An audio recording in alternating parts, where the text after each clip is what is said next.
The number 2 most dreaded conversation that I'm sick and tired of hearing about is the 10-year rule in RVing. What sickens me about it is that everybody who has a nose or a butt to sit on has an opinion or a comment, and 98% of the people can't even tell you where it came from. So the bus stops here.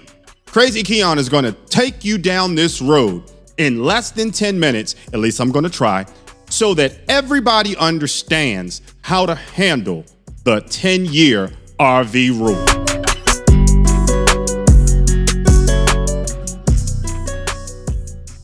All right, welcome everybody back to the channel. Today, we are going to tackle one of the most misunderstood and emotionally charged keyboard warrior topics in all of RVing. Next to the gas versus diesel is the dreaded 10-year rule. Now, listen to me. If you've ever owned an older RV, and I have, my first RV was older, right? My current RV is older. And you tried to book a campground in one of those beautiful bougie RV resorts, or you watched people arguing online about this topic, you've probably heard stuff like, they don't allow RVs older than 10 years. It's discrimination, which it is, because insurance companies said so. That's a good one. RVIA, that company. Remember me and Dave talked about that? They made them do it. Huh? It's illegal. Not really. It's only for poor people. I just read that a few minutes ago. Luxury coaches get a pass. Everybody's got opinions, and almost nobody understands the full picture. So today, right now, we are going to simplify this conversation into 3 specific points. Got it? Write it down. Well, actually, don't write it down. It's in the chapters. Where the 10-year rule actually comes from, okay? How insurance companies and liability changes the game with the 10-year rule, and why campgrounds are using it today, and why and how some of them actually abuse it. And in this episode, you're going to hear a phone conversation I had with a campground employee that tells you how they use the 10-year rule. By the end of this video, you'll understand how to deal with it instead of getting all emotional about it and having a hissy fit every single time you hear it. Hey, y'all, let's go to work. One of the first things we got to understand is the 10-year rule did not come from these folks, the government. And contrary to what people believe, it is not an RV industry association thing. They did not create a national law banning older RVs. Now, what I am going to tell you is that there's also no federal camping law that came out of Congress or anything like that. RVIA, however, they do have something to do with this, and it does matter in this conversation because they created manufacturing standards and certification systems for RV construction, okay? And that little RVIA sticker, you know how you see that on the side of motorhomes and campers and trailers and stuff? That means that the unit was built to meet certain industry safety and construction standards when it was built. All right. It's important because campgrounds, insurance companies, lenders, and even certain municipalities, like in Florida and in Delaware, notice they're beach towns, nevertheless, those municipalities started using RVI certifications as a shortcut to financial risk, okay? But here is where things got twisted. As RV parks evolved from simple campgrounds to expensive resorts, image became part of the business model. Remember, we've been talking about image on TV with Spirit Airlines and things of that nature. Image is important because back in the day, y'all mind if we go back a little bit? Back in the day, campgrounds were functional, affordable, family-oriented, and traveler-focused. Now, Some RV parks are trying to look like country clubs with palm trees. You got it. See this spot right here? And once social media, luxury camping, and high-dollar motorhomes exploded, all right? Certain parks started using age restriction as a filter. Not necessarily because your RV is unsafe. Mine is not. I keep up with mine. But because they don't want their park looking run down. That's what they say. Okay. Now, the uncomfortable truth is, nobody wants to say this out loud. The 10-year rule became a blanket policy because not every 11-year-old RV is junk, but some parks don't want this, okay? Abandoned rigs, leaking roofs, tarp-covered campers, broken windows, moldy exteriors, permanent squatters, or backyard engineering projects that are sitting on site, 42 for 6 years. And honestly, some of y'all have seen those rigs before. So instead of individually inspecting each rig or RV that comes in the park, they created a lazy shortcut. Nothing older than 10 years unless approved. That's where all of this really started. Now, let's get into how insurance companies change the game, because now this is the part where things get interesting. Because insurance companies are the way that they are, they have to influence this conversation a little bit. Not directly with some magical 10-year law. They won't say that, okay? But they indirectly influence this conversation through one word: liability. Notice it starts with lie. Nevertheless, we'll get to that later. Here's the reality. Older RVs, okay? They statistically have more electrical failures, propane issues, water damage, roof failures, fire risk, and owner neglect. Okay. Now, not always, but statistically, yeah, okay. Now, imagine you own a campground, okay, with 300 campsites, expensive infrastructure, power pedestals, sewer systems, luxury amenities, and $1 million liability exposure. One electrical fire can spread from one neglected RV to 3 others. One propane explosion, severe leak, bad extension cord, and suddenly, guess what? Lawyers are involved, all right? And insurance companies started pressuring campgrounds to reduce visible risk factor, because that's what insurance does. And one of the easiest risk factors, age. And let's be clear, right? I'm not saying that every older RV is dangerous. Nobody is saying that.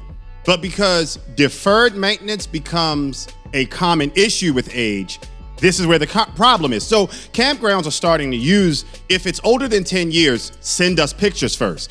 I have had to have this unit, quote unquote, picture inspected numerous times, especially in that panhandle of Florida, right? And here's the part that people ignore. A lot of campgrounds will still approve your older RV if they're well maintained. You know why? Condition matters more than age. Think about it, okay? 25-year-old Prevost, conversion cleaner. I've seen them cleaner than brand new fifth wheels. Immaculate vintage Airstreams, diesel pushers built better than many modern entry-level rigs. I'm in one, okay? I've also seen 4-year-old units completely destroyed. The lamination, I won't mention the brand. Mold, busted slide outs, black streaks everywhere. Tires, dry rotted to hell, okay? Listen, age alone does not determine quality. Maintenance does. But insurance companies don't have time to inspect each and every rig, that comes into a park. So the industry leaned to like this very broad policy, and that's what happened. It's not a conspiracy per se, not oppression per se, and not that they hate poor people. It's business risk management mixed with branding. So let's take a minute and talk about why campgrounds continue to use the 10-year rule, okay? And this is where I'm gonna piss off both sides. I'm okay with that. Some campgrounds use it responsibly, okay? Others completely weaponize it. So a reasonable campground will say, send me some pictures, and that's fair. If your RV is clean, maintained, looks roadworthy, and it's not falling apart, it's not peeing on itself and leaking fluids, yeah, okay, no problem. Most decent parks will work with you, especially private-owned parks, state parks, what is it called? COE, Army Corps of Engineers, that one. And older family, campgrounds. But the luxury resorts, let's keep it real, okay? The rules become image control, all right? They want newer rigs, matching aesthetics, upscale clientele, Instagram-friendly visuals. That's what them jokers want. And listen, that's their business model, okay? You may not like it, but private property owners can get away with setting standards for what they want to allow in their park. Now, where do I have a problem? I have a problem when parks apply the rule inconsistently, because suddenly a $1 million 98 Prevost gets approved, but a clean 2012 travel trailer gets denied. See, now we're not talking about condition. We are talking about perception and class bias. And that's the conversation people really want to have. So I'll tell you what I'm going to do. Give me a minute. I'm going to play back an interview of a campground person that, they manage the campground. And the owners have given her directives. But I'm going to let her put it in her words about how the rule gets not only used, but abused, and how society's social class plays into this. I can't tell you her name, and I've blurred out her face, but her voice speaks volumes. Here she goes. So, if you would be so kind, can you explain to us what happens with the 10-year rule and how it is used to discriminate or whatever they do with it when it comes to the campground management? And be forward, be honest, state your piece. Yeah, thank you so much for allowing me to speak candidly. I need to be honest with you and say that a lot of people think that discrimination starts and stops with the so-called 10-year rule. Right. But that's bullshit. Oh. In reality, that's just one tool some parks use to filter who they want on their property. That I know for sure. Sometimes you can have a rig that's only 5 or 6 years old, Right. and it still gets denied because the park decides your setup doesn't fit the image, or they're trying to sell a specific image. If they hear that it's a pop-up camper, for instance. When you say pop-up camper, are you talking like the one behind a car, like little small box pop-up camper? Yes, that's exactly what I'm talking about. An older coach, maybe it's a gas coach, a budget travel trailer, or anything that they consider, I guess you can call it entry level.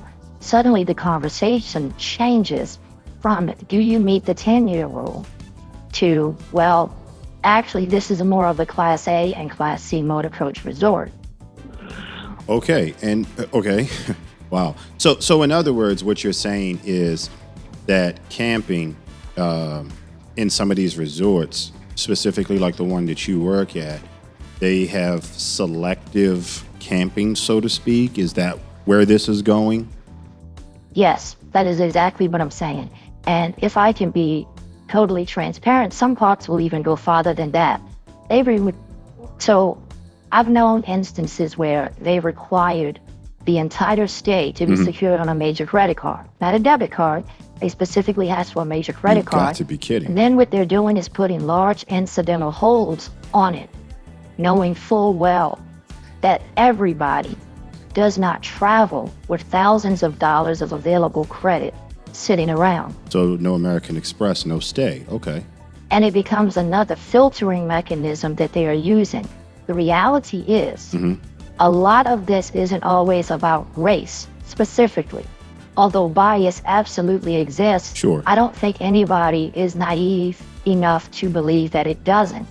However, it's often about perceived financial status. And that is what people have to understand. They make assumptions based on your RV type, your phone conversation, Wow. where you're from. You always have to give a zip code, Sure. or even what they think your income level is. At the end of the day, the unspoken question some places are asking is, do we think this person has enough money to fit the image of our campground? Wow. And they use policies like the 10-year rule, rig classification, and financial requirements to quietly decide who gets in and who doesn't. Wow. And that credit card just literally is a credit check to make sure that you are of the status quo they want in their park. Okay. Never thought that it would get that deep with camping, but... So now that you've heard that, how do you deal with the 10-year rule without losing your mind? And it's very simple. Okay, number one, keep your RV maintained. Wash the thing. Fix the seals, replace all your damaged parts, and keep it looking cared for. Presentation matters. Secondly, have updated photos always on the ready. Most parks will approve an older RV if it simply, is accompanied by decent, good pictures. Interior, exterior, tires, and roof condition if needed. Easy peasy, right? Next thing, stop taking it personally. Not every campground is for every camper. Some parks are luxury focused, some are budget focused, some are long-term stay parks, some are family campgrounds with the child feng shui. Find a park that fits your style of camping. And honestly, some of the best camping experiences I've ever had were not had at luxury resorts anyway. So hopefully this clears up the mystery behind the infamous 10-year rule when it comes to RV parks. It didn't appear out of anywhere, just out of nowhere. It evolved, and it evolved from RVIA standardization, insurance liability concerns, and campground branding decisions. Now, whether you agree with that or not, at least understand where it came from truthfully before arguing on Facebook like you're a campground attorney, because chances are you're not. I had to say that. Drop your thoughts in the comments. Have you ever been denied because of the 10-year rule? I want to know, okay? And do you think it's about safety or image? Please let me know.